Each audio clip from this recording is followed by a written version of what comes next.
Pilate leur dit: Qu'a-t-il donc fait de mal? Mais il crie encore plus fort. Cloue-le sur la croix! Pilate veut faire plaisir à la foule. Il leur libère Barabbas. Il fait frapper Jésus à coups de fouet. Puis il le livre aux soldats pour qu'ils le clouent sur une croix. Les soldats amènent Jésus à l'intérieur de la cour, c'est-à-dire dans le palais du gouverneur, et ils appellent toute la troupe. Pour se moquer de Jésus, ils lui mettent un vêtement en beau tissu rouge. Ils tressent une couronne avec des branches épineuses et ils la posent sur sa tête. Ils se mettent à le saluer en lui disant: Salut, roi des Juifs! Ils le frappent sur la tête avec un roseau et ils crachent sur lui. Ils se mettent à genoux pour s'incliner jusqu'à terre devant lui. Quand ils ont fini de se moquer de lui, ils lui enlèvent le vêtement rouge et ils lui remettent ses habits. Ensuite, ils l'emmènent dehors pour le clouer sur une croix. Et je vous invite à chanter au 33-11 les strophes 1, 2 et 4 à la page 409. Pour quel péché Jésus?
appelé Simon, le père d'Alexandre et de Rufus, passe par là en revenant des champs.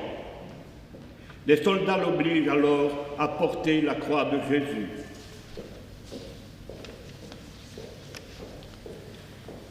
Comme vous venez de l'entendre, l'évangéliste Marc donne à mon sujet quelques informations que je vais me permettre de préciser.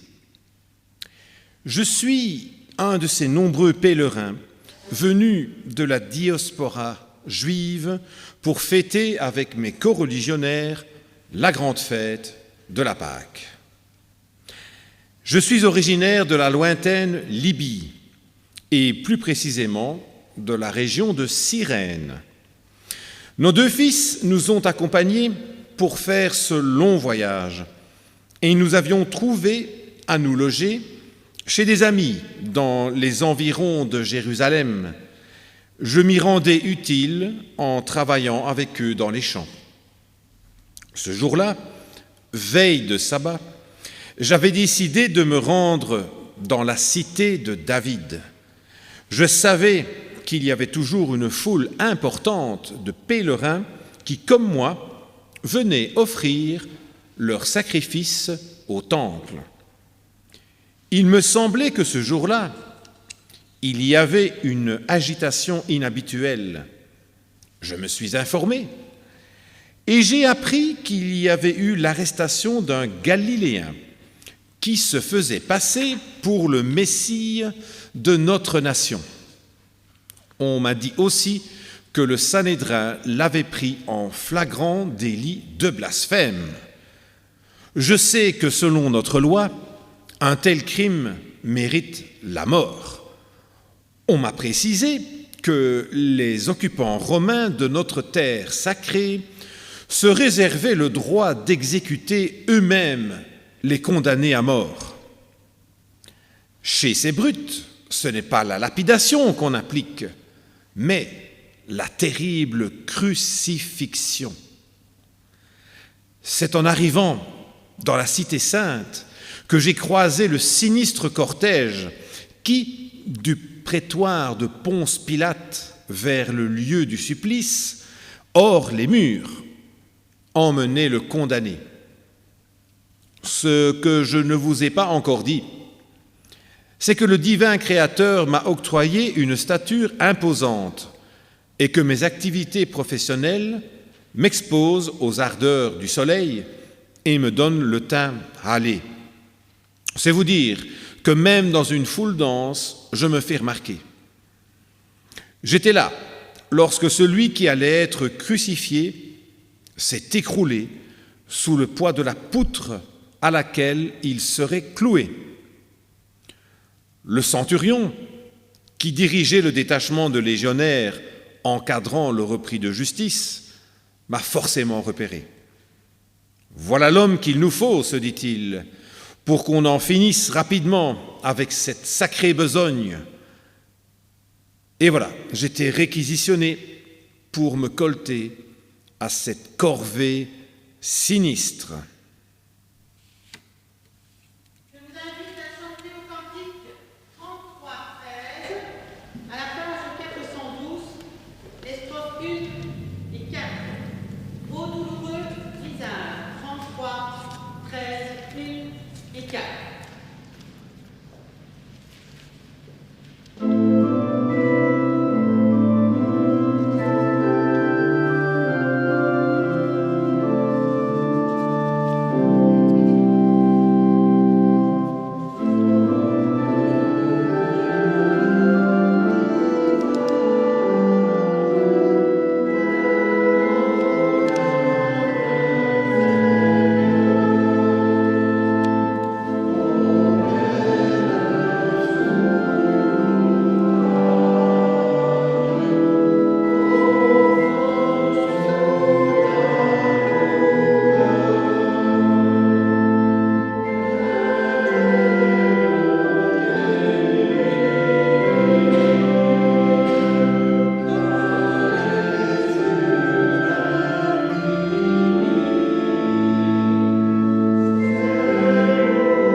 Vous ne pouvez imaginer ce qu'on voit et ce qu'on entend au milieu d'une foule qui assiste à un supplice.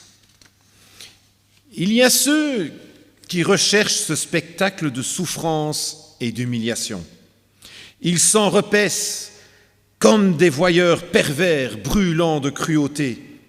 Ce sont les vociférants qui crient très fort en espérant se mettre du côté des exécuteurs pour échapper au sort des exécutés. J'ai aperçu dans cette foule des scribes, des pharisiens et même des prêtres. Je pensais que c'était là leur place. Ils devaient agir pour que notre sainte loi soit appliquée. Il faut punir les coupables et faire réfléchir ceux qui se laissent séduire par les faux prophètes. Ces gens-là, ce sont les justifiants. L'Éternel, notre Dieu, est un Dieu de justice, mais il est aussi miséricordieux. J'ai alors été surpris et même choqué de les entendre se moquer d'un pauvre homme qui allait être crucifié. Et puis, il y avait des femmes. On connaît leur émotivité. C'est cela qui inspire leurs agissements. Elles ne sont pas capables de faire la part des choses entre les sentiments et ce qui est juste et droit. Leur langage, c'est celui des larmes.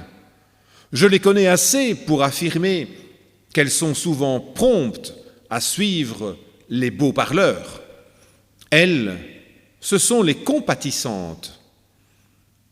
Arrivées à leur hauteur, on s'est arrêté. Et là, celui que je considérais comme mon compagnon d'infortune les a regardées et pour la première fois, j'ai entendu sa voix. Elle était ferme, tout en étant douce. Je n'avais jamais entendu quelqu'un parler avec une telle autorité alors qu'il souffrait sang et eau. Les mots qu'il a prononcés sont restés dans ma mémoire comme incrustés au burin. Il se tourna vers elles et leur dit : « Ô filles de Jérusalem, ne pleurez pas à mon sujet. Pleurez plutôt pour vous et pour vos enfants, car le moment approche où l'on dira : heureuses celles qui ne peuvent pas avoir d'enfants, qui n'ont jamais allaité. Alors, les gens se mettront à dire aux montagnes : tombez sur nous, et aux collines : cachez-nous. Car si on traite ainsi le bois vert, qu'arrivera-t-il au bois sec ? Et je vous invite à chanter au cantique 33, 19, les strophes 1 et 2, 33, 19, page 409.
Après cette halte inopinée, nous avons poursuivi notre chemin de croix. Il me tournait le dos quand on chargea la poutre sur son épaule, et il frémit de tout son corps. Je vis combien sa tunique était zébrée de traces de sang. Nos premiers pas furent très hésitants. Mais progressivement, un balancement naturel nous a liés. Je pensais que nous étions des bœufs sous le même joug, engoncés dans nos efforts. Nous dûmes régulièrement nous arrêter, tant il était épuisé. Il fallut parfois changer la poutre d'épaule dans le vain espoir qu'elle fût plus légère à porter. Il s'effondra à plusieurs reprises, piquant du nez ou basculant sur le côté sous le poids de notre charge. J'étais perdu dans mes pensées. Ou plutôt, je ne pensais plus du tout. Il fallait avancer.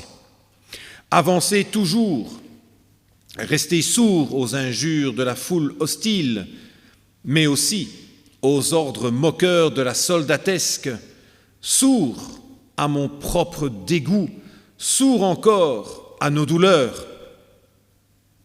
Je fixais mon attention sur son cou.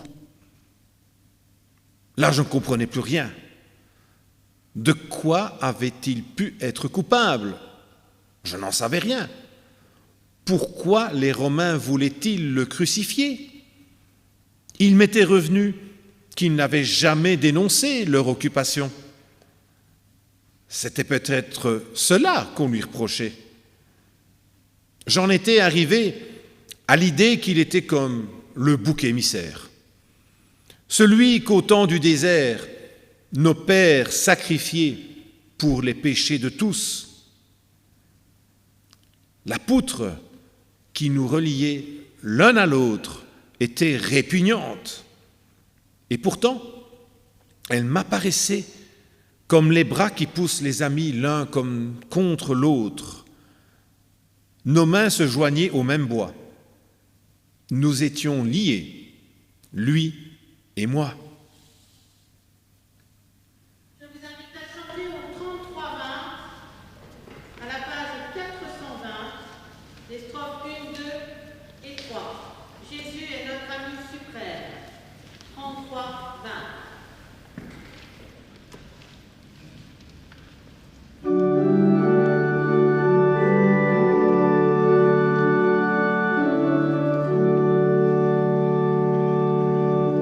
Jésus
j'étais encore assez révolté d'être contraint de venir en aide à un condamné à mort.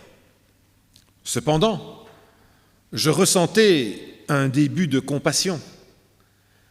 L'effort physique qui était nôtre me parut soudain comme une petite aumône aux grabataires ou aux lépreux à l'entrée du temple. On donne au mendiant une piécette et l'on poursuit son chemin en l'ayant aussitôt oublié. Je marchais là, pestant contre la lâcheté qui m'avait fait obéir à l'officier. Pestant, mais bien conscient que cette humeur maussade se dissipait, sans doute du fait de la concentration dans notre effort physique, dans une certaine fatigue qui commençait à nous peser, à l'un comme à l'autre. Dans notre proximité corporelle avec le Galiléen, j'entendais ses soupirs épuisés, ses râles effrayants, ses cris de douleur. Je sentais les odeurs écœurantes de ce corps sale, de la sueur recuite, du sang, des souillures de son manteau. Aucun de mes camarades de travail n'avait jamais eu une allure aussi misérable. Et cependant, contraints par notre progression, blessés parfois par un faux mouvement qui projetait la poutre rugueuse contre ma joue ou mon oreille, ma répulsion s'atténuait peu à peu.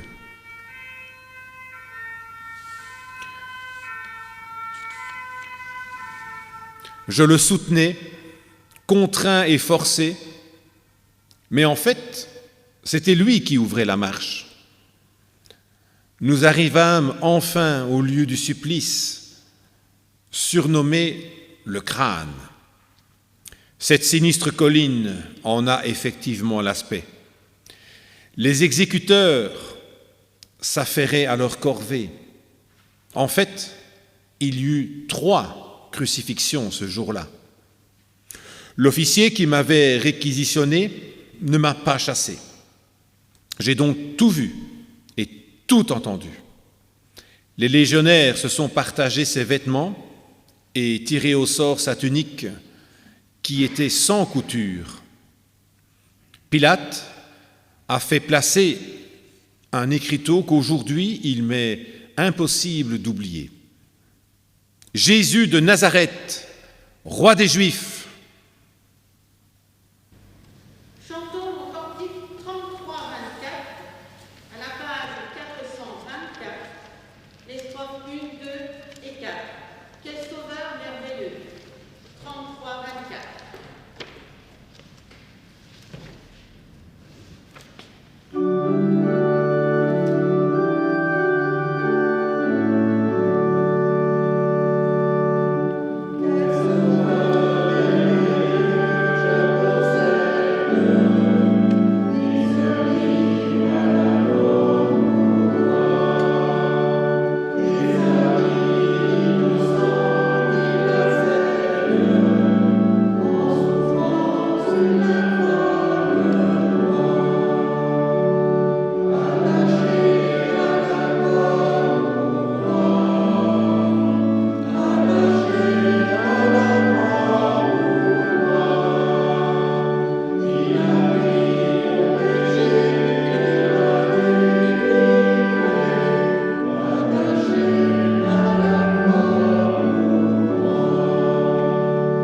Des passants se mirent à l'insulter. Les soldats se moquaient de lui. Même les principaux sacrificateurs associés aux scribes et aux anciens du peuple, ils le narguaient. J'entends encore leurs propos et j'en ai honte. Il a sauvé les autres, disait-il, et il ne peut se sauver lui-même. S'il est le roi des Juifs, qu'il descende de la croix et nous croirons en lui. Il y a eu des échanges entre les autres crucifiés et lui. À mon grand étonnement, il a déclaré à l'un d'eux, « Je te le dis en vérité, aujourd'hui, tu seras avec moi au paradis. » Jésus de Nazareth, car désormais, c'est par son nom que je veux le nommer, commençait à s'épuiser. Entre les moments où il tentait de reprendre son souffle, il a encore prononcé quelques paroles. Ses forces l'abandonnaient et sa langue durcissait. Il eut soif et le cria. Il était midi et le soleil approchait de son zénith. Alors brusquement, il y eut des ténèbres et cela dura plusieurs heures. C'est alors que dans un râle, il a articulé quelques mots que j'ai fini par comprendre bien plus tard. « Mon Dieu, pourquoi m'as-tu abandonné ?»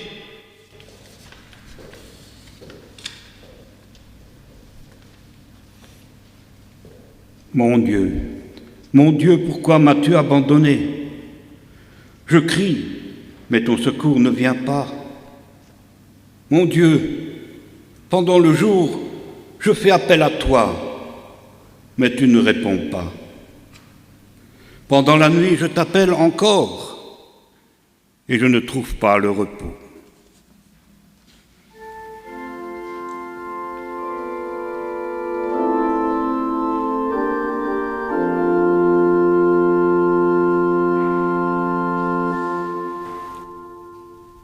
Il y avait près de la croix quelques femmes silencieuses et dignes, mais je n'ai vu aucun de tous ceux qui l'avaient suivi, sauf peut-être un seul. Tous ces gens confirmeront ce que je viens de raconter. Ils diront aussi qu'en rendant son dernier souffle, Jésus a encore pu prier une parole de psaume. Tout était fini. Pas tout à fait.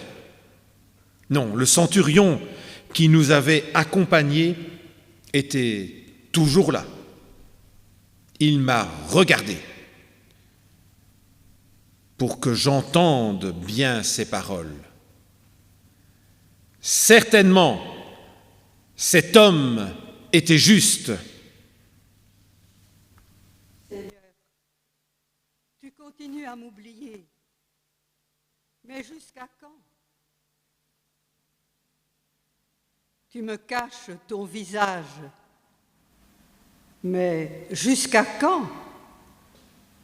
Tous les jours, je me fais du souci, et mon cœur est rempli de tristesse. Mais jusqu'à quand? Mon ennemi est plus fort que moi. Mais jusqu'à quand? Seigneur mon Dieu, regarde, réponds-moi. Éclaire mes yeux de ta lumière, sinon je vais m'endormir dans la mort. Sinon, mon ennemi va crier, je l'ai vaincu. Et si je tombe, mes adversaires seront fous de joie. Moi, je suis sûre de ton amour. Mon cœur est joyeux parce que tu me sauves.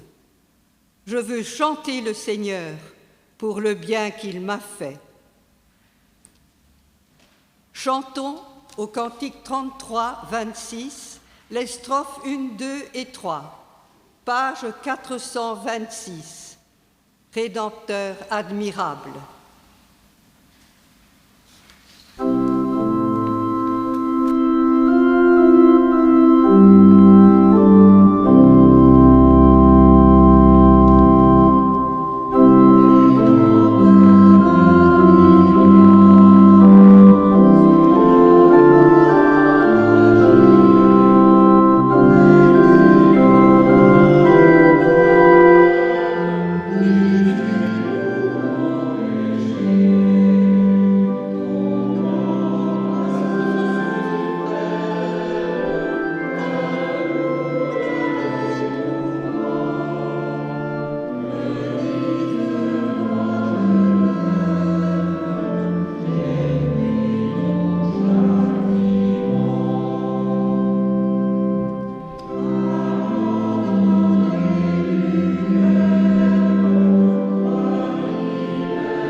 regarder ce spectacle. Ils voient ce qui est arrivé. Alors, tous rentrent chez eux, pleins de tristesse.